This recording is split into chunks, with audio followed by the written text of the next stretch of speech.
So before we start, I'm going to introduce to you Sam Ong. Sam is a proud Torres Strait Islander and has also lived at Thursday Island. He graduated with honours from our Faculty of Business, and he now works with Rebekah at the Best Centre. So we're very proud to have him introduce and do our acknowledgement to country. Thank you. So welcome everybody from wherever you're coming from today. I'd just like to do a quick acknowledgement of country. So QUT acknowledges the First Nations owners of the lands in which we gather today. We pay respects to the elders, laws, customs and creation spirits of this country. We recognise that these lands have always been places of teaching, research and learning. And QUT acknowledges the important role that Aboriginal and Torres Strait Islander people play within the QUT community. So welcome to you all today. So I would love to just pass on now to Amanda, our opening today. Lovely. Thanks, Sam. Thank you. Welcome, everybody. My name's Amanda Goodmanson and I'm Executive Dean for the Faculty of Business and Law. And I'm absolutely delighted to see you all here bright and early on this Thursday morning and enjoying one another's company and here to listen to this really important research project. It's really critical, obviously, for QUT as the university for the real world, that our research is partnering with our industry partners locally, domestically and internationally. But even more critical for us is having really valuable impact. And in this project, we're going to talk about populations that are very vulnerable. And it's a really important contribution that university industry partnerships can make when we're actually working on some of those big challenges, and we can have a real valuable practical impact, as well as informing, of course, future research projects and activities. So I'm absolutely delighted to see you all here. I hope that we can continue this very important work in a variety of ways, and I'm sure that you'll also have some ideas and some questions that can help to inspire the next stage of this journey. But I would like to also add my acknowledgement to the traditional owners, the proud people of the Yugara and the Turrbal nations, and also welcome all Aboriginal and Torres Strait Islander people here this morning. And welcome you all to this terrific conversation. So I'll now hand back to Edwina. Thank you. Thanks so much. Yes, I should have introduced myself. My apologies. I'm Dr. Edwina Luck. I'm an academic in the School of Advertising, Marketing and Communications. So again, thank you. So yes, what a great presentation we've got this morning, and we've got Professor Russell-Bennett coming up first. Her research lies at the nexus between social and services marketing, where she works with organisations to develop innovative solutions for social problems. Some include electricity use, educational disadvantage, homelessness, energy and alcohol use, just to name a few. Rebekah's research partners include numerous Commonwealth and Queensland government departments, Brisbane City and Moreton Bay councils, Catholic Education, Suncorp, of course, Mission Australia, PricewaterhouseCoopers, and the list goes on. Rebekah was voted in 2019 by the Australian newspaper as the top researcher in the field of marketing, and she has over 250 peer-reviewed journals. We're very proud to have her here in this school. This morning, Rebekah will explain why we, as humans, focus on loss rather than gain, and default to deficit rather than strengths when working with customers experiencing vulnerability. The Women's Butterfly Project, funded by the Queensland Government to prevent homelessness in mature women, demonstrates how to shift strategy and language to create positive change. Working with Suncorp and Moreton Bay Council, the team created actionable insights for involving organisations who are an early touch point for women experiencing a change of circumstances or vulnerability. Rebekah will share with us this morning this information. Thanks, Rebekah.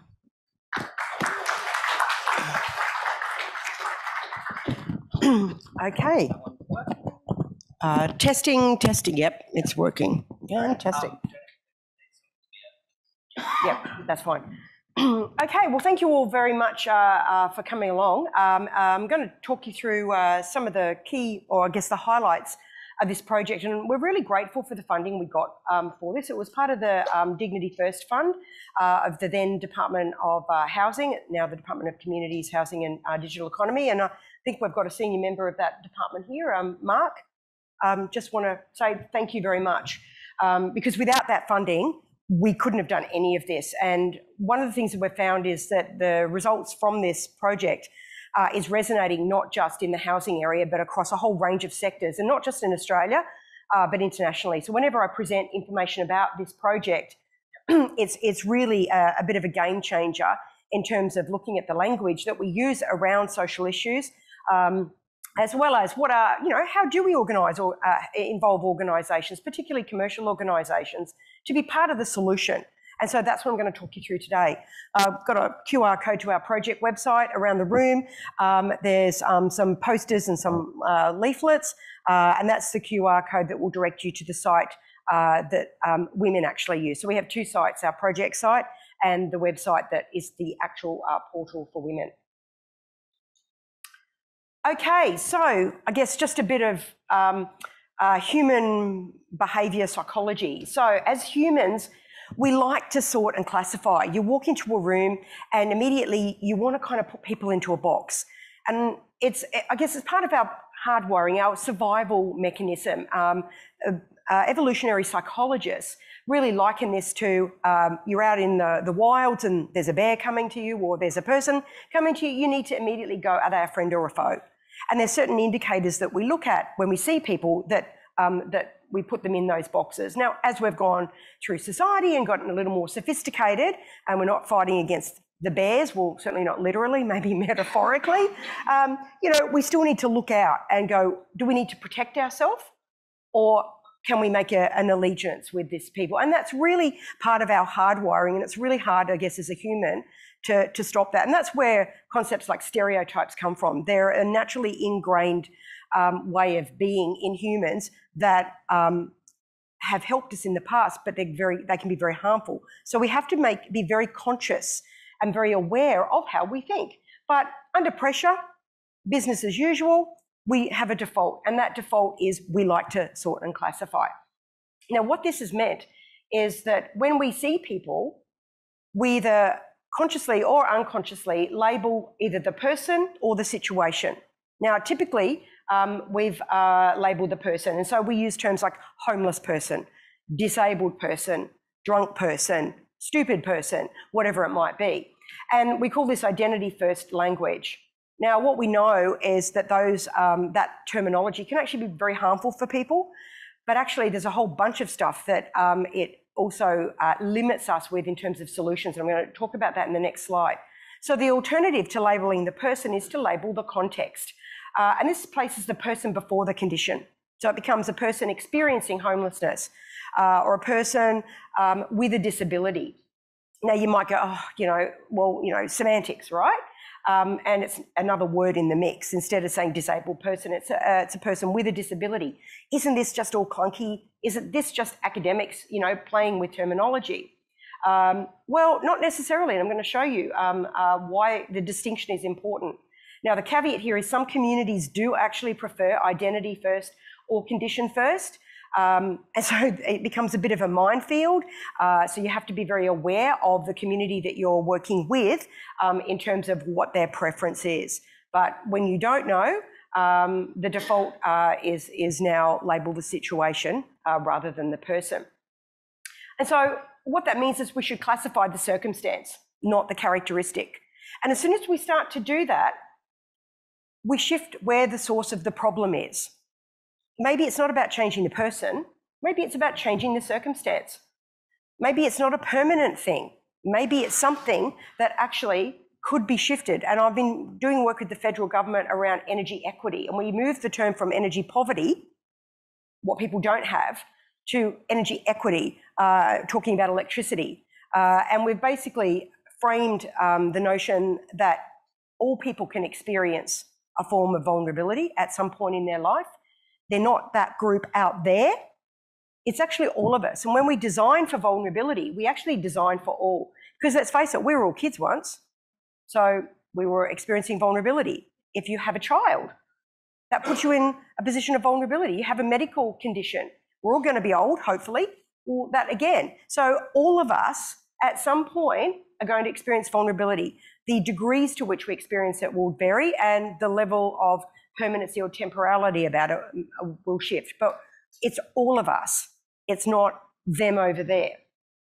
So we know from research that a lot of people perceive person-first language as less offensive. So customers experiencing vulnerability is the term we use, rather than vulnerable customer. It's a lot easier to say vulnerable consumers, vulnerable customers. It's a lot more of a mouthful doing it the other way. But when you say a person experiencing vulnerability, the vulnerability is then outside of them. It's not a part of them. That's a really hard one for people to get their head around, but it's a really, really important. So one of the things I guess I challenge you is think about which approach best describes your organisation's approach. Do you label the person or do you label the situation? And could it be done differently? So what's in a name, you know, a rose by any name? Well, we know language is really important. Language frames policy support, and there's been some good work done in the US by Udahy and Reed. And so they've got some excellent experimental research that shows how people react when you use the two different terminologies. We know that when we use person-first language, i.e. people using drugs, people are actually less supportive of punitive policy. So if we say they're a drug user, people go, it's their fault. They need to be punished. Whereas if you say a person using drugs, it's actually a different reaction. There's different stuff going on subconsciously in people's brains. So if you ask people this, they wouldn't be able to tell you that. But we know through experimental design that this is in fact the case. And there is a whole host of different beliefs that sit behind what our attitudes simply by changing the terminology. So there's a US non-profit organisation that invests in communities, and they've got a whole bunch of guiding principles. You can just Google them. And some of them are advice about centering on the people, not the circumstance, focusing on what people have, not what they don't have, leading with empathy, not assumptions, and communicating with clarity and specificity. So some of their suggestions are, instead of saying struggling or distressed, they might say facing structural disadvantage or they're under-resourced communities, rather than saying vulnerable, they're exposed to harm, placed at risk, denied opportunity. They're not an addict, they're a person with a substance disorder. But while it's person first, it's still focusing on the negative in many cases, and it's still what we call deficit language. So one of the things we've been doing in our research group, and there's a number of QUT researchers in the customer vulnerability space, we're saying it's not just person first, but it also needs to be strengths-based. So why do we default to loss? Why do our brains operate like this? Why do we automatically like to frame things in a negative way? And I'm sure some of you have heard of loss framing, gain framing. The behavioural economists have kind of made that terminology pretty famous. If you've ever seen the movie Crazy Rich Asians, fantastic movie, the whole underpinning theme of that is loss aversion. And in fact, there's a little cameo of the main character in her role as a Harvard professor talking about behavioural economics. And as soon as I saw that scene, I was like, oh, this is the subplot. It's all about behavioural economics and loss aversion. So if you didn't pick that up, go and watch the movie again. It's great. But there's no consensus on the best way to do message framing. There's so many factors that can affect how we need to frame a message. It can be context, skepticism. These are just all of the boundary conditions that we know in the literature. So there's a lot of debate about how to do gain or loss framing. Should you scare people and stop them from smoking by showing them all the bad things that can happen? Or should you show them all the good things? You know, what's going to motivate them more? There's good research out there. Typically, it's scaring doesn't work, although it does work better for men than women for whatever reason. But you have to give a really strong call to action to get out of that. But we know that fear-based appeals are actually largely not as effective as positive appeals. So why is it so hard to then think positively about social issues? Well, there is a hard wiring here that we need to overcome. So we're fighting against our biological survival kind of baser instincts. There's also a paternalistic historical role of government. And governments have, you know, in many websites, if you look up what is the role of government, even you go to the Australian Parliamentary website, it's all about helping save people from harm, either from themselves or from others. And it's a helping role rather than facilitating self-help. And it's quite implicit, but it's definitely there. So it's the government takes care of us. And actually in Australia, Australians are pretty happy to actually let government actually take care of people. Out of all the Western countries, we're the most compliant in that way. I don't know if it goes back to our convict days, where we all grumbled and had rum, but pretty well, there was an overlord and that's the way you did it. But we're certainly more accepting of our governments and our interventions in Australia than in other countries. Now, that can be a good thing. Like we saw with the pandemic, we got more compliant in Australia quite quickly, but it can also be perhaps not helpful in that we also need to be part of the picture, and that includes corporates as well as individuals. So I'll leave that to you to figure out your own stand on that one. What we do know is that we defer to the identity first condition, and what that tells us, and we know this from research, is that the beliefs that sit behind it, that is that we view the condition as permanent. So if someone's homeless, the belief that sits behind it is that it's always going to be that way. Now, if you ask someone, they wouldn't tell you that, but we know, again, from experimental research, this is what people think. And it changes our beliefs about who's responsible. If you're a drug user, it's your problem, it's your fault. You shouldn't have taken the drugs in the first place. You knew drugs were bad. It's not like there isn't all that information. So therefore, it's your responsibility to go and get yourself out of that problem. As soon as you change that language, those beliefs are different, and it can be in the same person. So these beliefs aren't fixed in people. It's a response to the messaging and the language. So as service providers, what is under our control is the terminology that we use. And if we use different terminology, we naturally tap into a different belief structure in human beings. So the problem is the problem. The person is not the problem. So that's the position that we come from. So with the deficit cycle, we start with a negative experience and eventually we get to some sort of change is needed. With the strengths-based cycle, we start from what do people have intrinsically. In fact, people experiencing homelessness can be incredibly savvy. They're really good at navigating the system. They have strengths.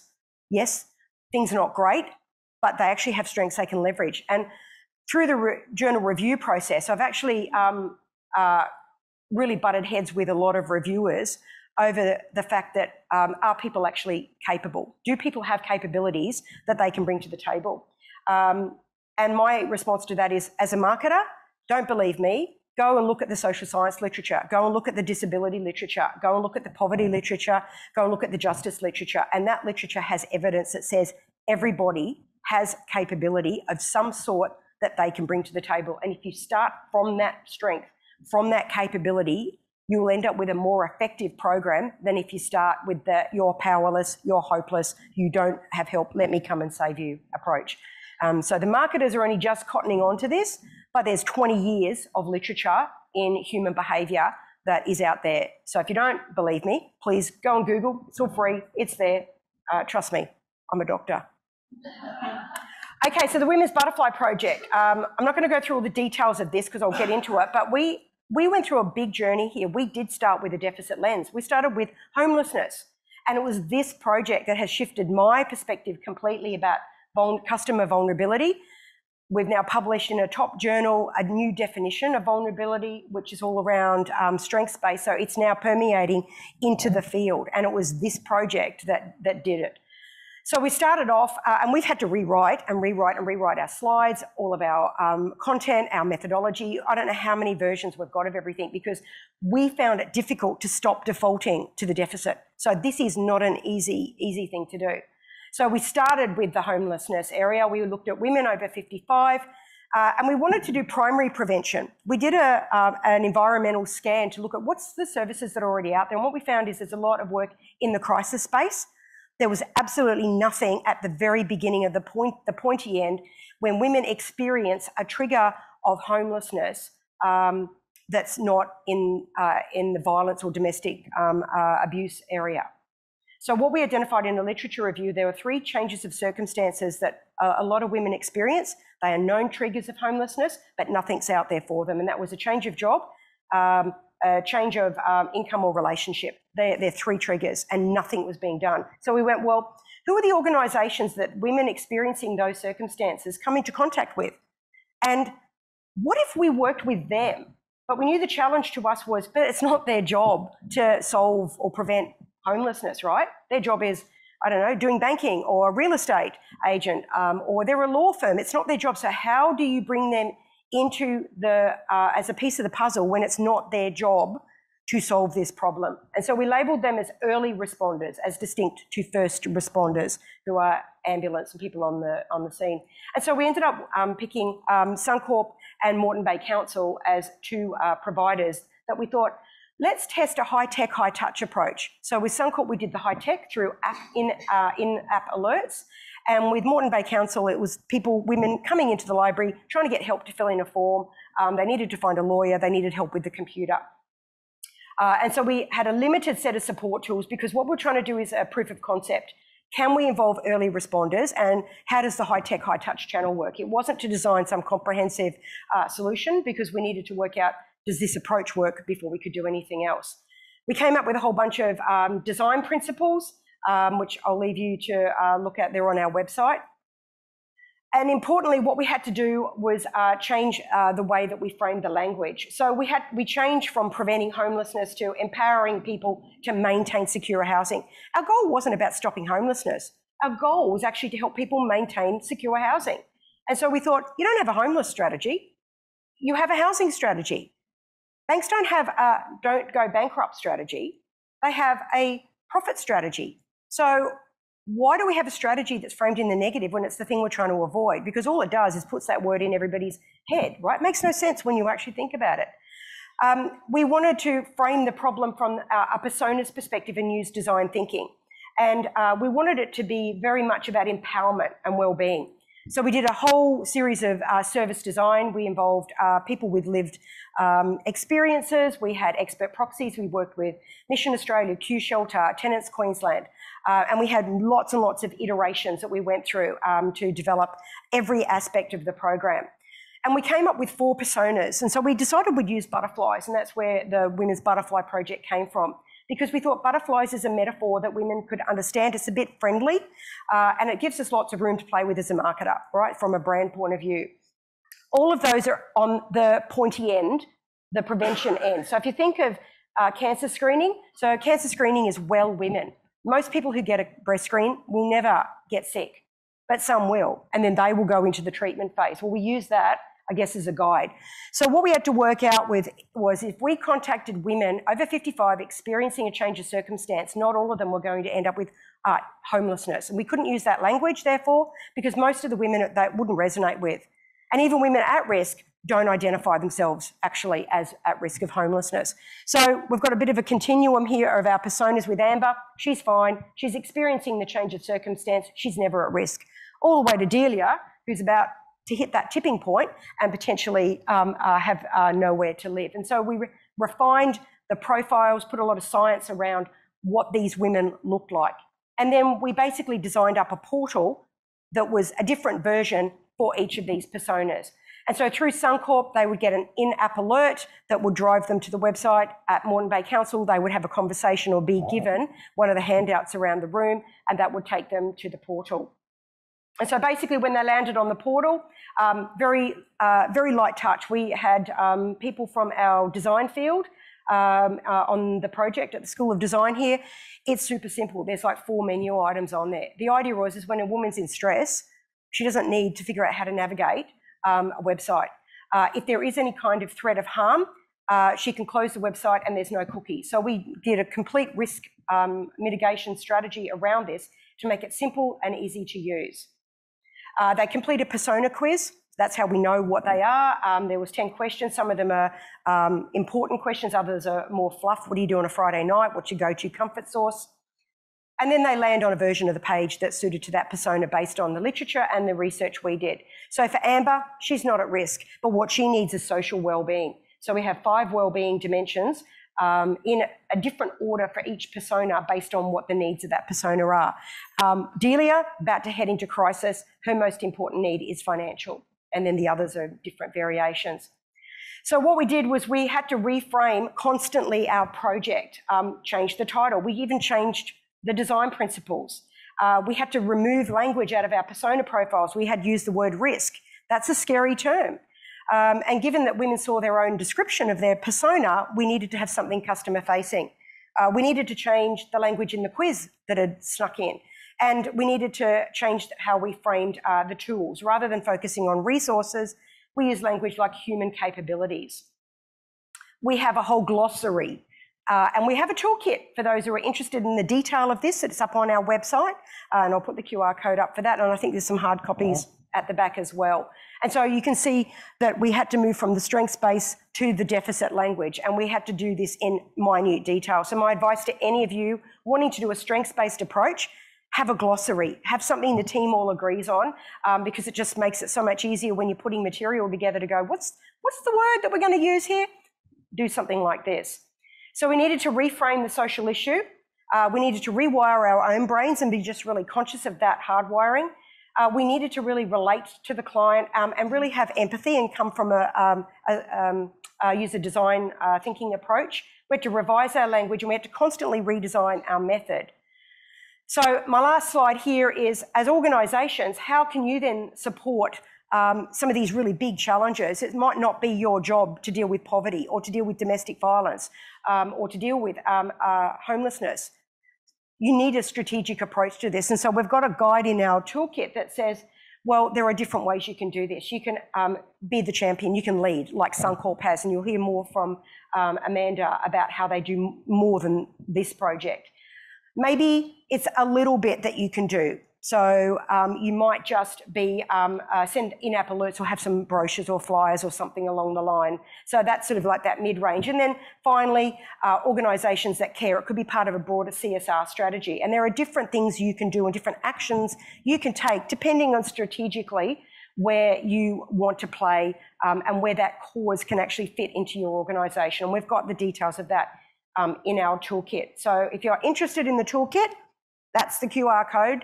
Otherwise, just Google Women's Butterfly Project. The Women's Portal comes up as well as the QUT page, so very easy. I think we're the first two that come up with a Google search. And we do have cards and everything at the back. So that's it from me, and I'm going to hand over to Amanda to tell you the organisation's perspective.